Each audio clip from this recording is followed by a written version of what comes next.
Just think it's something where if you want to accomplish something, a lot of people I hear, they complain about what other people do or why it's hard or why it's impossible.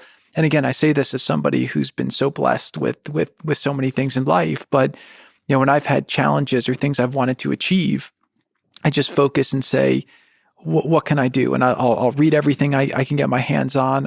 If I fail at the door closes, I'll try the window. If the window closes, I'll try the chimney. If the chimney closes, I'll try to dig a tunnel. It's just, if you want to accomplish something, you just have to go at it. For some reason, the former president's son-in-law decided to broadcast that even though he was given damn near everything he's achieved in life, that people struggling should stop complaining and get to work like he did to bring home $2 billion.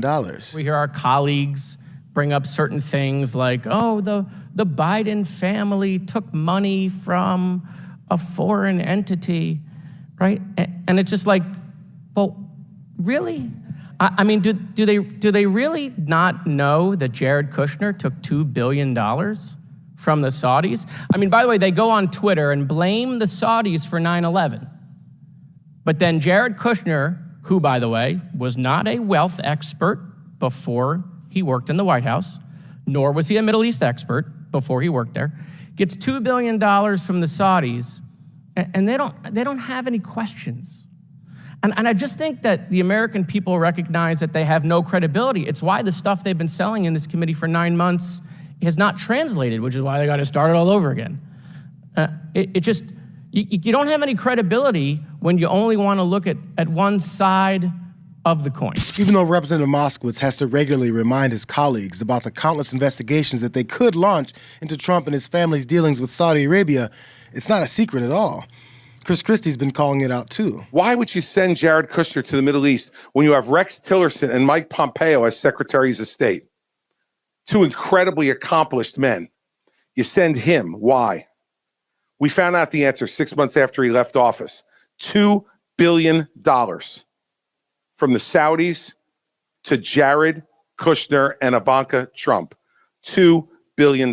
We are not a third world republic. We are the United States of America, and it's time for Donald Trump's family to get off the public dole and go back to New York where they belong. Now, for real, if you were able to openly take a job that you were completely unqualified for and parlay that into taking in billions of dollars right in front of the American people, it's probably best to keep a low profile while your party relentlessly stumbles in a similar investigation over the Bidens.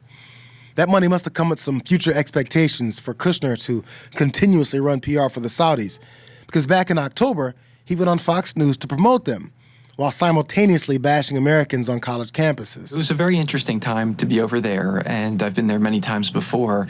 One of the ironies is that as an American Jew, you're safer in Saudi Arabia right now than you are on a college campus like Columbia University. One other thing I'll say that was very inspiring about being there is you think about the tremendous transformation economically that's happened in Saudi Arabia over the last 5 years, where they've really turned around the country. And you look at the West Bank, you look at Gaza, and you think if only there was proper leadership that cared more about creating opportunity for their people than trying to destroy Israel and perpetuate anti-Semitism, the possibility could be really tremendous.